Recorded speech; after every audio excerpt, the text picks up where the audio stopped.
各位听众，大家好，我是 Alex，这是纽约二少爷。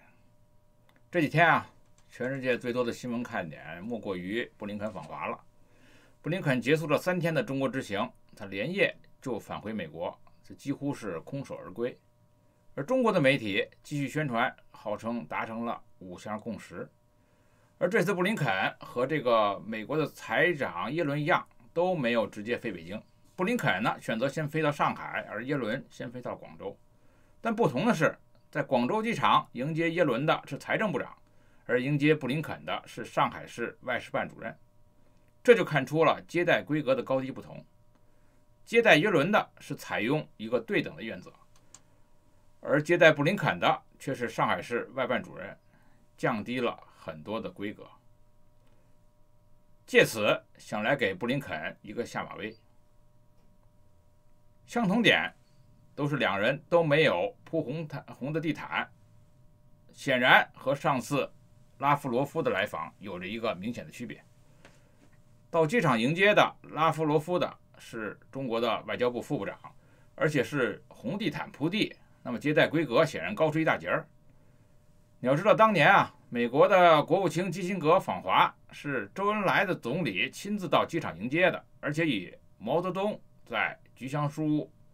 分主宾相邻而坐，倾心交谈的。所以这次中国可能会为此这个误判买单。布林肯在访华期间就中国向俄罗斯出口军民两用物品提出了严重的关切，并称如果中国不处理这个问题，美国就会处理。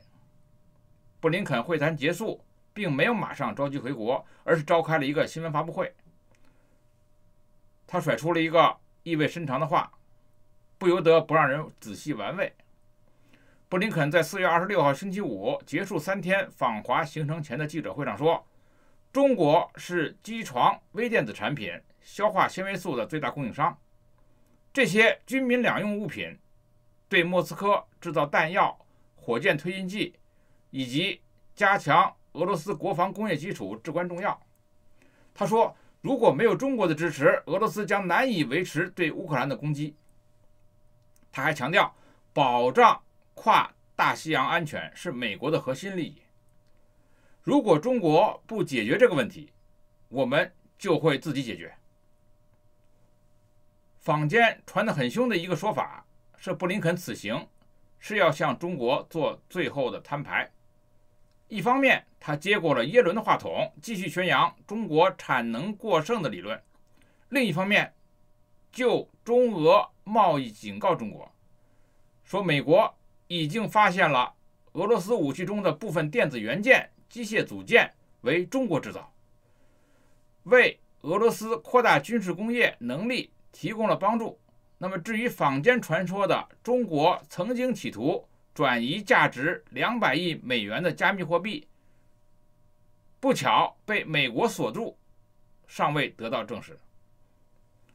而布林肯踏上中国之前，就释放出准备对中国的银行金融机构进行制裁，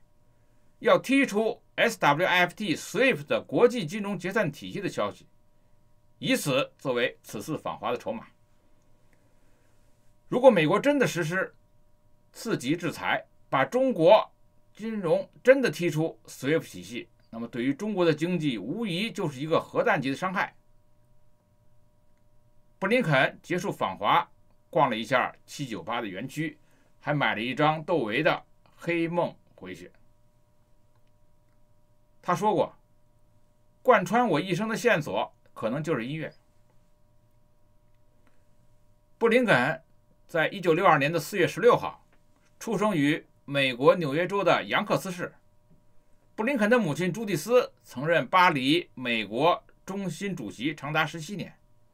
并且他供职于法国文化部。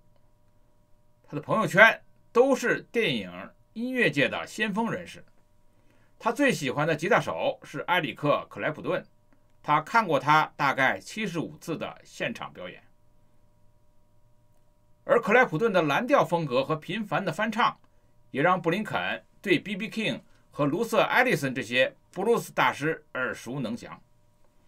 至于和 B.B. King 的缘分，还要追溯到16岁的时候。布林肯当时和母亲以及继父住在巴黎，在一场 B.B. King 的演出中，布林肯努力走到舞台前面，跟着他完全记住的歌词一起唱。他回忆道 ：“B.B. King 看到了我猜，最后他走到舞台边缘，弯下腰，把他的吉他拨片给了我。”不仅热爱音乐，布林肯也对文学着迷，这大概和他的曾祖父有一样的基因传承。幼年时，他曾跟着母亲和继父一起迁居巴黎。大学时又回到美国，在哈佛大学念书的时候，布林肯与纽约政治记者埃罗尔·路易斯一起编辑了《深红报》和《艺术周刊》该做什么。而因为母亲跟电影行业密切相关的缘故，布林肯高中时就会弹吉他。用布林肯友人的话说，成为电影制片人还是要从政，让布林肯这个好学生曾经两难过。如今他的选择则更为明确，在政治上长袖善舞，而音乐和艺术则变成了一种活化关系的手段。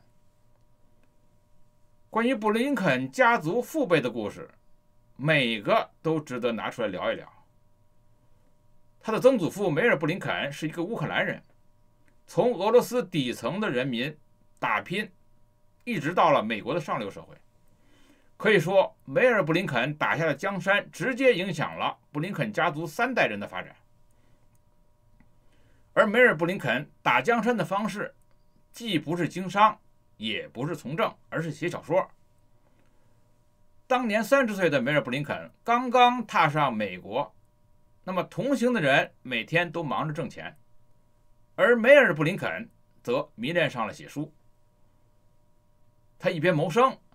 一边把在这片土壤的见闻和乡愁用意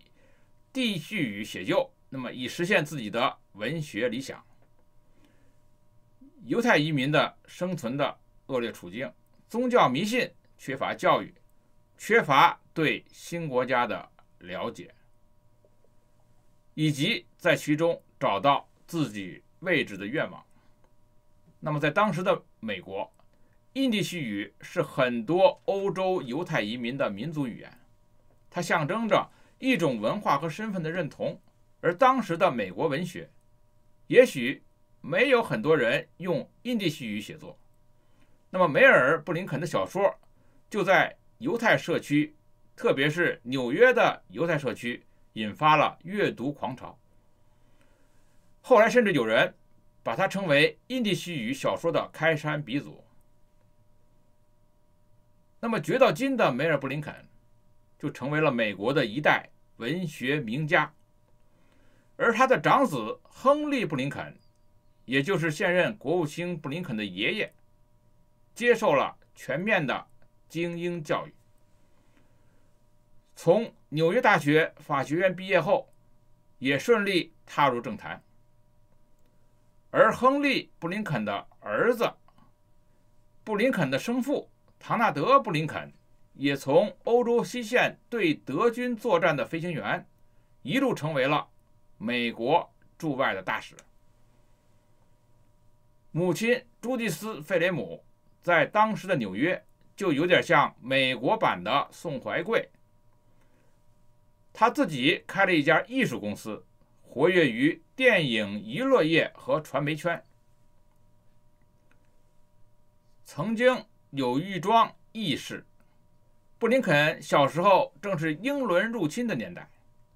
小布林肯特别喜欢披头士，于是布林肯的妈妈朱蒂斯·费雷姆决定给儿子一个惊喜。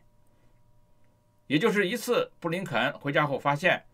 约翰·列侬的妻子小野洋子也被邀请来做客读诗。朱蒂斯·费雷姆和布林肯的生父唐纳德·布林肯在小布林肯9岁那年离婚，但两人依然是相当好的朋友。至于布林肯的继父皮萨尔，也是一个传奇人物，他从波兰大屠杀中幸存下来，也是著名的皮萨主义的本尊，而他把布林肯视为己出，相当看重对布林肯的艺术教育。所以布林肯的父母辈没有一个拉胯的，想来让布林肯身上背负的压力相当的大。他本人瘦削，西装笔挺，一脸严肃，总是以这样的面目现身。而音乐则给他带来了接地气和松弛的感觉。估计想当初家里人让布林肯学音乐的时候，并没有想过要把它变成一门挣钱的手艺，而是可以作为心情的点缀，以及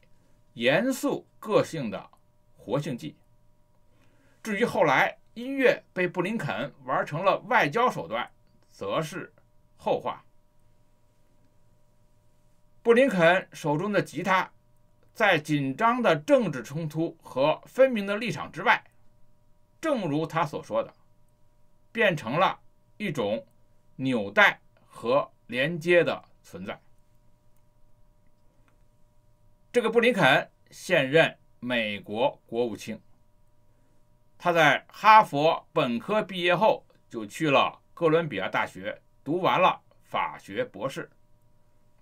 布林肯和妻子两人于1995年在白宫相识。当时布林肯在国家安全委员会为克林顿撰写演讲稿，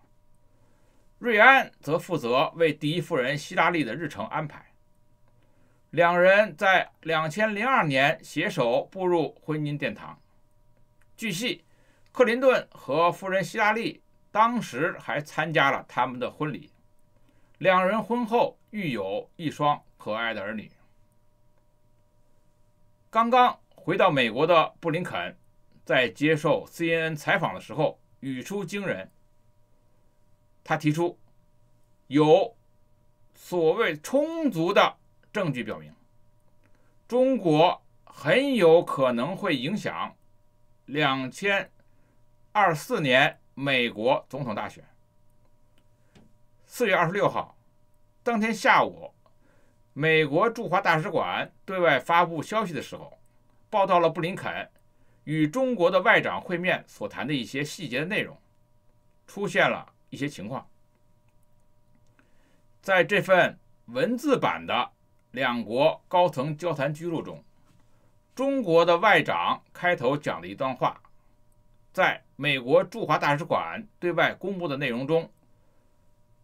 频繁地使用括号听不清这样的词语。也许当时是真的听不清，也许中国的外长年纪太大，口齿不清。